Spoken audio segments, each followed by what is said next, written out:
Well, good evening, everyone. It's Leanne Boyd, and I just wanted to come on here this evening. And last week, I put out a Ask Me Anything post on my personal page and also in my Facebook group.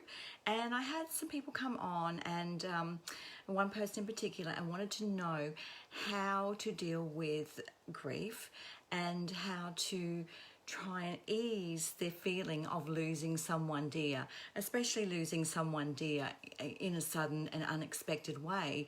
So I just thought I'd come on and share some things that I know. I'm not a grief counsellor at all, but loss and grief is something that I have lived a lot of in my life.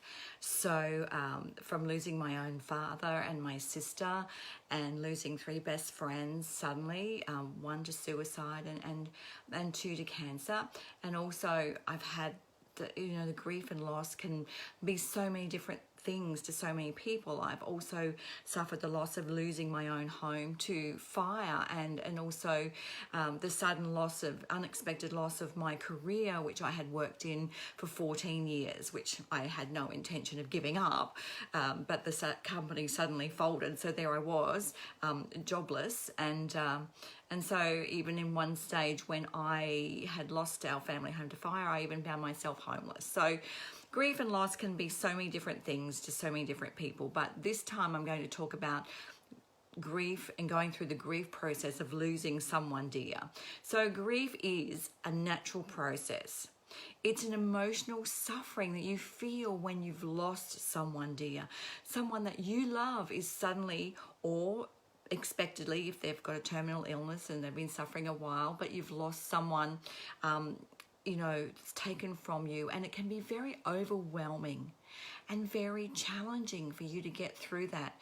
You may experience unexpected emotions ranging from shock to anger to disbelief to guilt and absolute profound soul-destroying sadness. The pain of grief can also disrupt your physical health, making it difficult to sleep, eat, even think straight. But I want you to know that these are just normal reactions to loss and normal reactions to significant loss. And the more intense your grief will be if the closer the person is that you have lost in your life. So I want you to know also the grieving process is a highly individual process. There's no right way or wrong way to grieve. Your grief process will depend on many factors, including your personality, your coping style, your life experience, your religious faith, and how significant that person or that loss was to you. So I want you to know, though, inevitably, the grieving process takes time. So healing is going to happen gradually. It can't be forced or hurried. And there's no normal timetable for grieving. It's a highly individual thing. Some people feel better after 6 weeks, and some people feel better after 6 months, and some people it will take years. I know personally for me, 5 years was a good turnaround for me. 5 years, at the 5-year mark, I started to feel better about my grief and loss when I lost people that were dear to me. So that was my individual time frame for me. But there's so many myths around dealing with grief, and I'm just going to go through some of these now because this might be helpful to some of you. One of the myths is the pain will go away faster if you ignore it. But I want you to know that trying to ignore it will only deepen your pain and keep it surfacing over and over again, and it will make your pain and the length of your grief much longer in the long run. So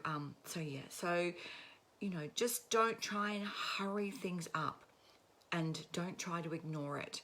Just honor your own feelings within yourself and for that person that you've lost. There's a myth also that you have to be strong in the face of your loss. But that's also not factual, because feeling sad and frightened and lonely is a normal reaction to loss. Crying does not mean that you're weak. That brings me to another myth, that if you don't cry, it means you aren't sorry for your loss. You aren't sorry about losing someone dear. But, you know, the fact is that crying is a normal response to sadness. But it's not the only one. Some people get by from not crying at all. Some people just feel the pain without the tears, and that's okay. They're still feeling the pain as deeply as someone who cries buckets. So they just simply have another way of showing it. So they're fine. Another myth is that grieving should last about a year. As I mentioned before, it took me 5 years to get over a lot of loss in my life, and sometimes I'd get to the end of that 5 years and then I'd lose someone else that was special. So it was ongoing for me for quite some time, but I had to allow myself that. Sometimes it overtook my life, and when I did creatrix, as you know, I may know, I'm a creatrix transformologist. I did do creatrix process on grief, and it was very hard to move because I've had so much of it, but I did get through, and my grief, you know, it took away the charge from all the grief that I was struggling with. So it was very, very useful. In fact, I've had a couple of women come to me that have lost their husbands, that have managed to go on and have happy and fulfilling lives after they've lost their significant other. So it doesn't matter how long it takes. It's different from person to person. So another myth is moving on in your life means that you're forgetting about that person and forgetting about your loss. But moving on means that you've accepted your loss, and that's not the same as forgetting. Okay, so I just wanted to go through some quick ways of dealing with your grieving process, which was the question that was asked to me when I put out the Ask Me Anything post last week. So there are quite a few steps on how to deal with the grieving process. One is to acknowledge your pain, as I've said. Be kind to yourself. Accept that your grief can trigger many different emotions within you, and unexpected ones may come up.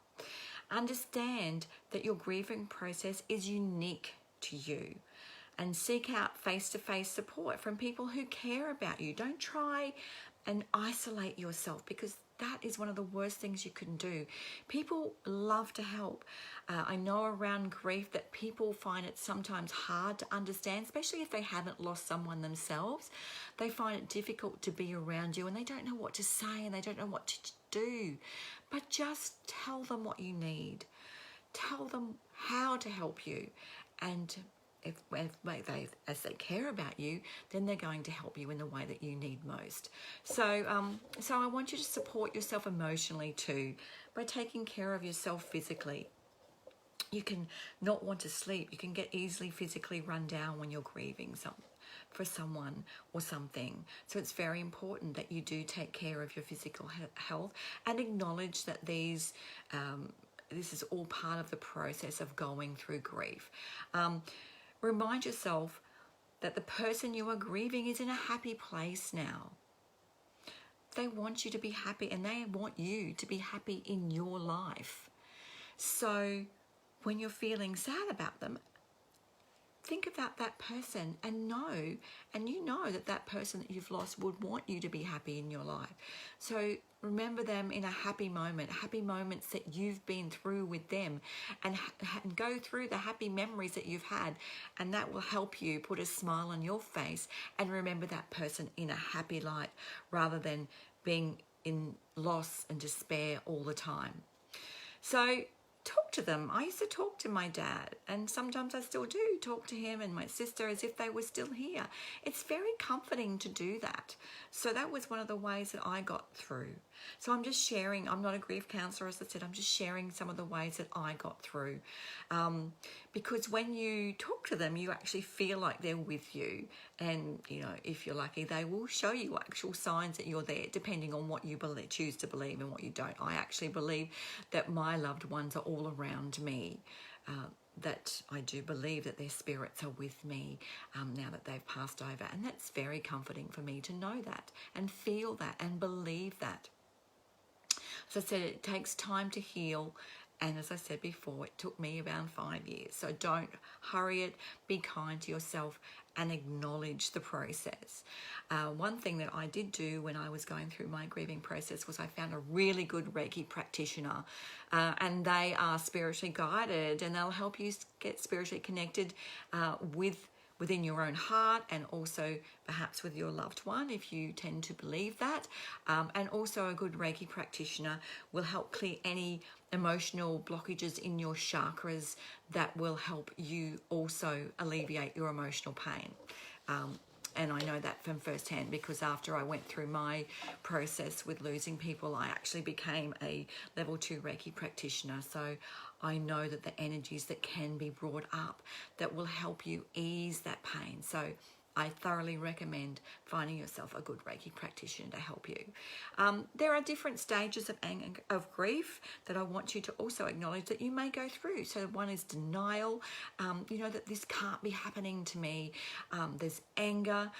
Why is this happening to me? You may even feel angry at the person who left you for abandoning you. You could even go through a bargaining stage. With yourself, if I can feel this, then maybe I can, feel, if I can feel this, then maybe that will go away. But just remember, it's all part of the process. You could go through depression and feel like you're too sad to do anything. You could even feel at the end the acceptance that you're at peace with what's happened, and you're at peace that the person that you love is now in a happy place. And know that all your reactions are natural. So just remember that, be kind to yourself, that not everyone grieves in the same way, and grief can be an absolute roller coaster full of highs and lows and ups and downs, and just be aware of that, okay? Just remember that you're not going crazy at all, that it's just all part of the grieving process, and everyone's an individual and everyone can go through it easy. So some of the emotional symptoms, as I said before, you can have shock and disbelief, you can have immense, profound sadness, you could even feel guilt, and feel guilty about things that you said before. You have certain feelings. You may even feel guilty because you may feel that you could have prevented that person from going in some way. But even if there's something that couldn't be done. You could experience anger, but know that the loss is nobody's fault at all, and even feel fear about that significant loss. They're all normal emotions to feel. As I said, the key is not to isolate yourself and reach out to people who are really there to help. And make sure that you do express your feelings to them in any way that you can. You might even start a journal or even write a letter to the person that you lost. These are all valid ways of getting through. As I said, there's no right or wrong way. Try to maintain your hobbies and interests that you've had, because maintaining some sort of routine after you've lost someone is really a major way of getting over and moving forward, and just getting into your day after day, and keeping a routine makes things even seamless. So don't let anyone tell you how you should be feeling. Especially don't let anyone tell you that you should be over it by now. That is really unfair and unjust, because your grief is your own, and nobody has the right to tell you how you should be feeling and when you should be over it. You just let yourself be the best judge of how you feel, and be the best judge of yourself and how you're getting through it without any embarrassment and without any you shouldn't feel any judgment from others at all around that time. And also, I want you to also plan ahead and realize that you're going to be triggered at different family events and anniversaries, especially the first anniversary after you lose someone. That's always a hard day, that very first anniversary. So yourself that time, and even have people around you on that very first anniversary. That's what I would recommend. I know I had one of the first anniversaries on my own. It was one of the hardest days to get through when I went through that day on my own. So make sure that you have someone that you love and you know that cares about you on that very first anniversary day. You know, anything that could trigger you around that any celebration or anniversary. You know, you could end up with a huge emotional wallop that you've got to deal with, but just know that that's normal. Know that it's completely normal. And once again, look after your physical health. There's a certain amount of stress, and you may not even feel eating or exercising or after you've lost someone, but know that that's normal, and just know that eventually, even if you have to push yourself first to get out and do things, you'll eventually feel better because you're actually looking after yourself, and you know that person that you've lost would really, really want you to do that anyway. So try and steer clear away from alcohol and drugs, because for every high there's a low, and when you come down, you're going to come down with a thud because you've got that extra grief on top of it. So don't try and lift your mood artificially. And I just want you to be aware of the difference between grief and depression. If your grief goes on for so long and you can't get out of it, you'll be able to distinguish the difference, because when you feel depressed, you have an emptiness and a despair, and it's constant and you just can't get over it. So if you get to that stage, please go and seek professional help, because that is not a very nice place to be. So other symptoms that may suggest depression is that you've got a pervasive sense of guilt all the time. It's intense. You may even have thoughts of harming yourself, maybe even thoughts of dying, and that's not good. That's when you really need to seek professional help. Feelings of hopelessness and worthlessness also go hand in hand with depression. You may even notice that you're getting a little bit slower in your body movements and speech. So, and also your inability to perhaps function in your work, your home, around your family, even at college or school. And another thing is thinking and seeing and hearing and believing things that aren't even real. They're all parts of maybe feeling depressed, and that your grief's turned into a depression. So as a general rule of thumb, when you're deep in grief, antidepressants don't usually help, because you have to go through the process. So don't rely on them. I know that some people go down that road initially, but if you do, please don't stay on them, because you have to really allow yourself that time. You know, your antidepressants will treat the cause, which is the loss itself, but you'll still have to work through that pain eventually. In fact, antidepressants can delay your mourning process, so they're not being kind to you when you take them. So anyway, eventually you will regain your sense of joy and happiness, and try and think of the person that you've lost in a very happy light. Know that they want to be happy for you, and always remember the happy times that you had with them, and that will ease your grief and loss. So I hope that this has been helpful. I've shared with you some of the things that I've used to get through loss and grief and pain, and I hope that it's been helpful for you, and the process is shorter for you. But just remember, there's no right or wrong way. There's no length of time that it's supposed to be for you. So all you have to do is go through the process and be kind to yourself, and things will ease over time, and you will get back to normal.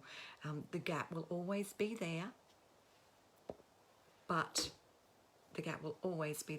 it will get easier and easier. So until next week, when I put up my Ask Me Anything post again, I hope this has been helpful, and I want you to have a great night and a great week ahead. Thank you. It's Leanne Boyd from Fearlessly Free Women. See you next week. Bye.